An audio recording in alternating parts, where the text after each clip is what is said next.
And I remember 30 minutes before getting onto stage being at mental war with myself. I was like, this was a year of my life getting ready for this, almost a year. And it felt like everything went wrong. Like, why did I even think I could do this? I'm going to make an idiot out of myself. I have stage fright. Why did I think I could do this? I have stage fright and I'm about to walk out there mostly naked.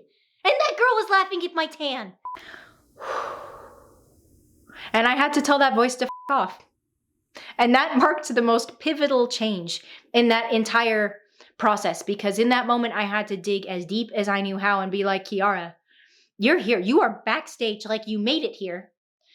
Whether you like it or not, you have to walk out onto that stage, and you can do it being sad and ashamed if that's how you want to do it. You can walk out there like Patches the puppy with his tail between his legs. Or you can walk out there like a unicorn, because there's no reason not to. You put everything you had into this, mentally, physically, emotionally, financially. The only person who can tell you that you didn't do enough is you. It is a sure thing that you are going to walk out onto that stage in a bikini and stripper heels in an auditorium full of people so you can flex at them. That's what you signed up to do. But the way that you do that is your choice.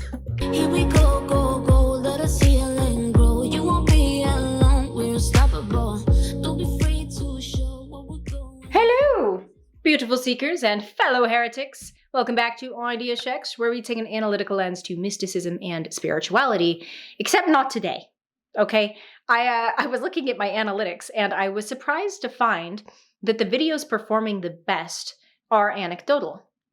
They tend to have the most watch time and the highest retention rate. And if you're not familiar, those are the two metrics that YouTube uses to determine whether or not a video is worth anyone's time. And so the more people that watch a video from start to finish, the better YouTube thinks that video is, and it'll push it out to more people because it's like, oh, this is actually holding people's attention. We should show it to more people.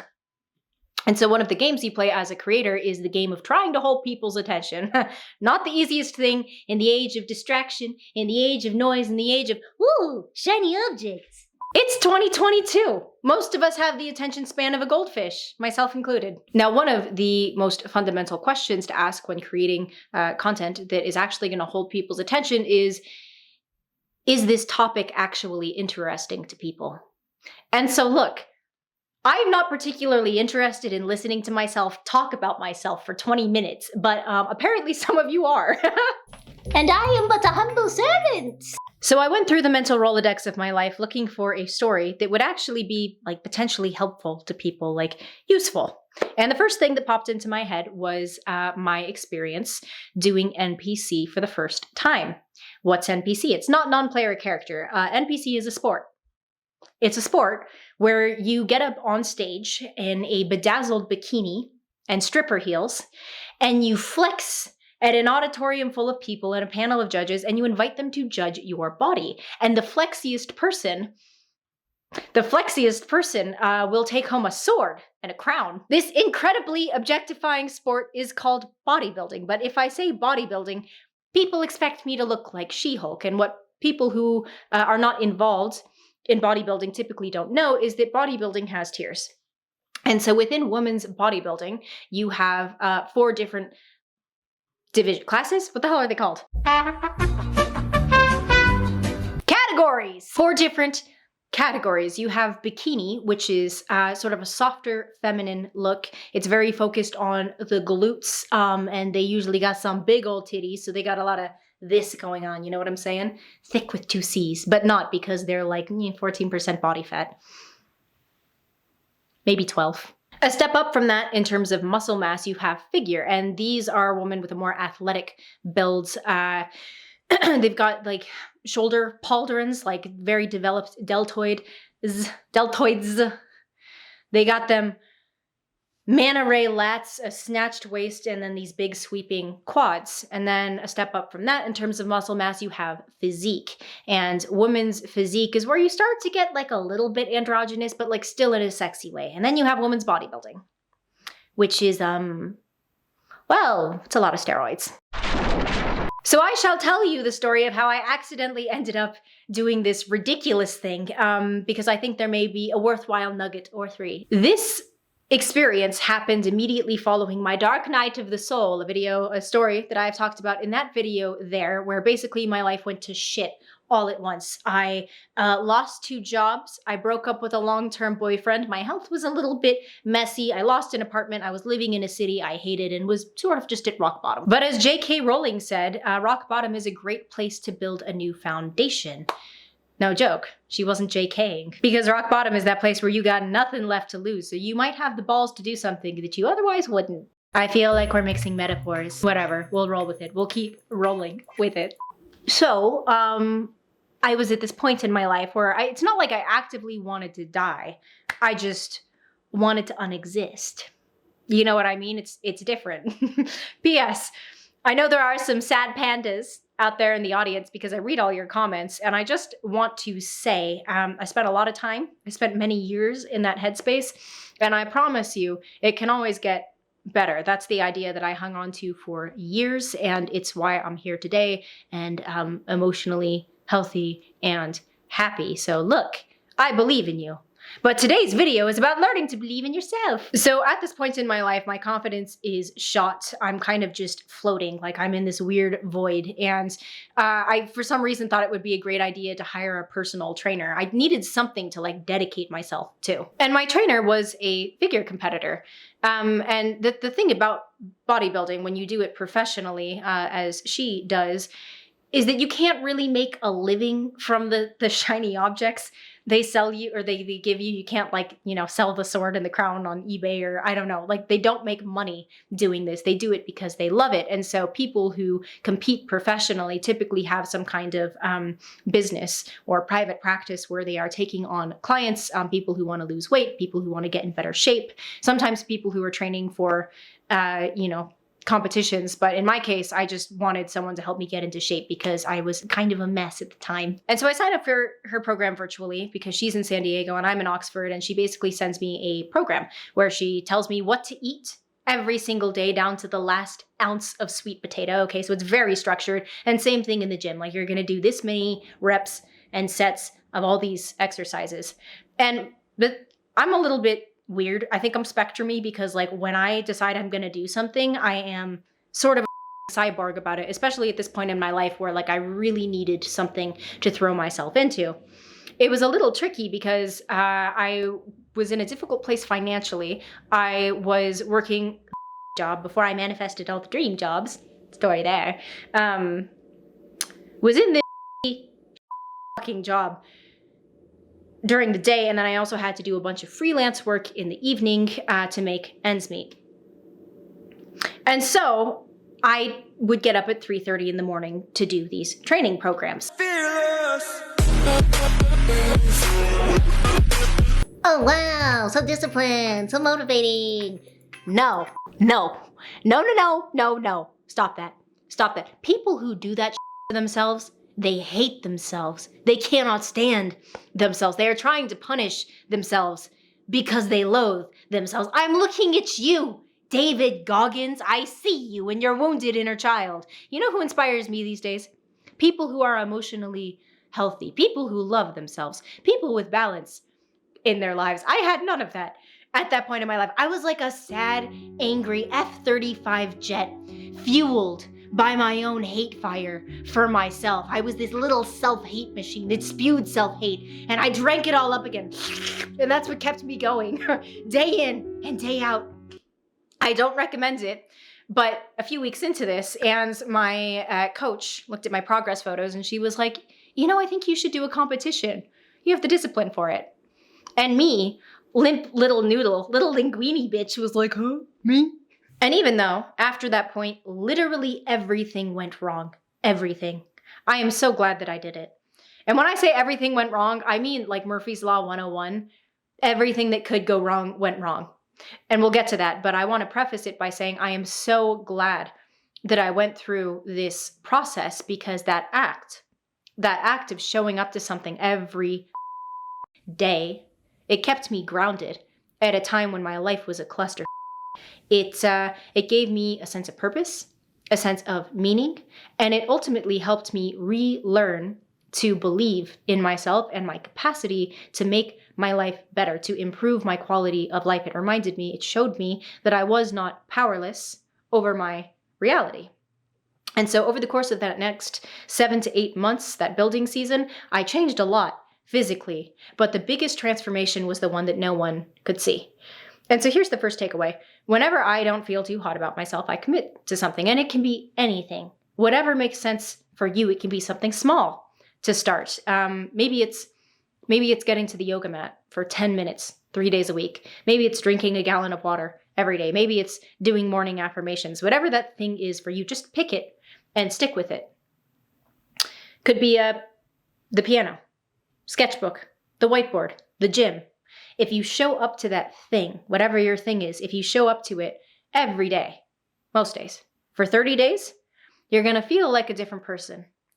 And if you show up to it for 90 days, you're going to be a different person. There's something about that act of showing up to something again and again and again that helps us learn to believe in ourselves. And it's because discipline, or enjoying the journey, whatever you want to call it, having a habit and seeing the change that it creates in our lives reminds us that we are not powerless over our lives. And seeing that kind of effect, like I put in energy here and it pays off in this way, that's when we learn to believe in ourselves. And people who believe in themselves live at a different level than people who don't believe in themselves. And people who believe in themselves and love themselves. If you can do both things, ain't nothing stopping you, least of all yourself. Of course, it's worth noting that things never go according to plan, and you just got to show up anyway. So the first thing, which was kind of a red flag from the beginning, was that my coach and I didn't really get along.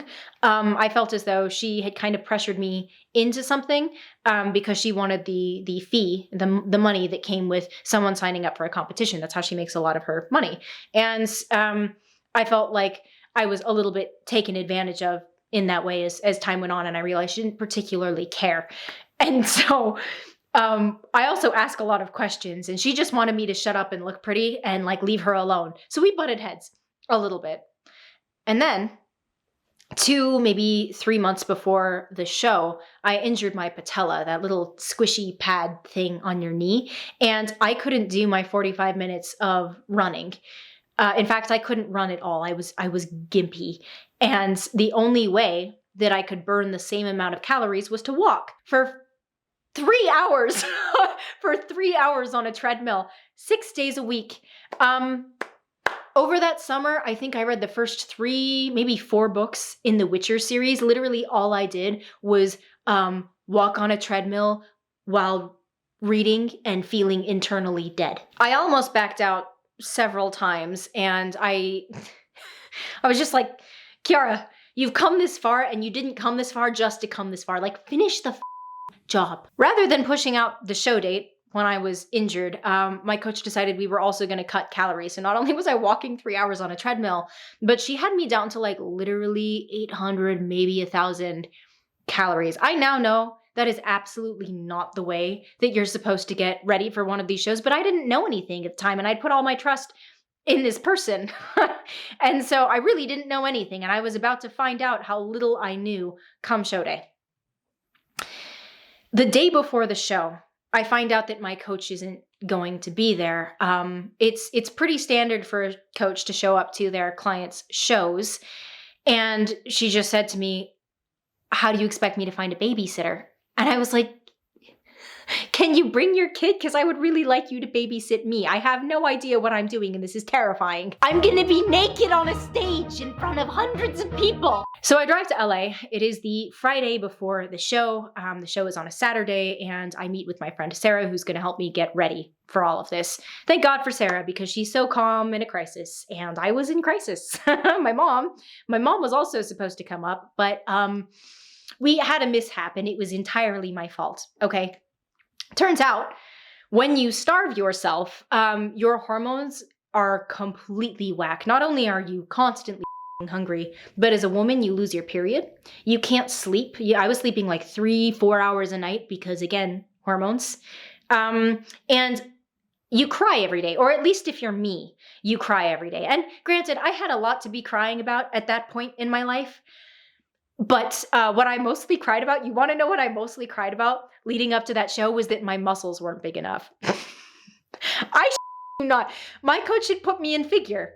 I didn't have the muscle mass for figure, and so I was really stressed about the fact that I was a year into this sport and being put in the category for people who had spent years in this sport. So I had spent months crying about my small muscles. And my mom, she shows up to the hotel that Friday and she walks in, she takes one look at me and she looks crestfallen. And she says, "Well, you are small, aren't you?" And I was distraught. What my mom meant, okay, what she meant was like, "You are emaciated and I can see the veins popping out of your head. Like you literally look like you are starving." What I heard her say is that my muscles aren't big enough. Ooh, I was so distraught. I was so distraught that she actually left. I'm sorry, Mom. She drove all the way back to Orange County and drove back the next day with my dad for the show. But like I couldn't. I was so upset. Fast forward to the next day after battling LA traffic, and we get to the show, and come to find out, my coach did not tell me that you are supposed to do a full body like exfoliating thing before you get one of those Oompa Loompa spray tans. Okay, I didn't know that. So I got this weird, patchy, messed up tan. I look like Patches the puppy. I look like a pinto horse. And then in this hideous tan, just thinking about nothing but donuts, I accidentally walk into the wrong room, okay, where all the men are getting ready. Me, this little lost shrimp in a bathrobe, opens the door, and a dozen muscular, like bodybuilding men, oiled, turn around in nothing but their banana hammocks to look at who opened the door. "Hi there." One of them laughed. A few of them smirked, and I have never felt such frightened arousal in my life. Like all the blood went to my face at once. I thought my head was gonna pop. Finally, I find the woman. Every single one of them has their coach with them, and a couple of the girls were really nice to me, and they realized that I didn't know what I was doing, and so they treated me like this lost baby bird with an injured wing, which is exactly how I felt. They were like, "Oh my God, where's your coach? Here, have some Bikini Bite." Bikini Bite is like this glue you use to affix the costume to you. And of course I did that wrong too. And so I ended up with like this weird glue all over my leg and a tan over it. And so I had these dark lines in addition to my patchy spray tan. My coach had also pulled water and salt. And so my muscles were flat. Like if you look at that picture, I look like a board. And that's really not what's supposed to happen. Like most of these girls ate a burger before they got on stage so that their muscles wouldn't be flat. But my coach was like, "I'm gonna starve you. You're gonna have no water and no salt. Good luck." And I remember 30 minutes before getting onto stage being at mental war with myself. I was like, this was a year of my life getting ready for this, almost a year. And it felt like everything went wrong. Like, why did I even think I could do this? I'm gonna make an idiot out of myself. I have stage fright. Why did I think I could do this? I have stage fright and I'm about to walk out there mostly naked. And that girl was laughing at my tan. And I had to tell that voice to off. And that marked the most pivotal change in that entire process, because in that moment I had to dig as deep as I knew how and be like, "Kiara, you're here. You are backstage, like you made it here. Whether you like it or not, you have to walk out onto that stage. And you can do it being sad and ashamed if that's how you want to do it. You can walk out there like Patches the puppy with his tail between his legs.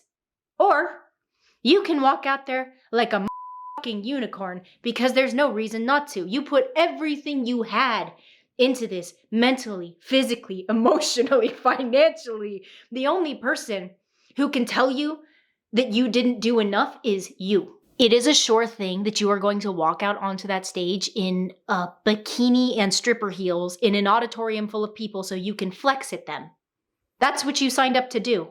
But the way that you do that is your choice. I knew I was a different person with different self-talk, because let me tell you, sis, I catwalked out onto that stage, and I hit every single pose exactly as I had practiced for hours in front of the mirror. And not only did I strut, but I made hard, eye contact with every single one of the judges and gave them the biggest fucking smile so they knew exactly what I thought of me. I was like, I'm fabulous, bitch. Have a nice day. And here's the thing about this sport. It's kind of silly and subjective. And one of the things that they grade you on is your presentation. It was my attitude and not my physique that got me second place in my class. What makes goals worthwhile is not reaching the goal. It's not the achievements. It's not the shiny objects. It's not winning. It is who we become in the process of pursuing something that is meaningful to us. And I'm getting very Italian with my hands right now because I really want to emphasize this. It's who we become in the process of pursuing something that is meaningful to us. I changed a lot in that time frame physically, but it was the mental transformation that really mattered. It is the complete change in mind game. And so I hope you enjoyed that ridiculous story. And I hope that if you take anything away from it, that you maybe possibly perhaps consider going out and investing in yourself in whatever way makes sense for you. Invest in yourself because you are worth it and you never know how it could change your life. So thanks for hanging out with me today, bruh. And until next time, I hope you stay very, very blessed. Fashion. I need more costumes. That's what I've decided. What?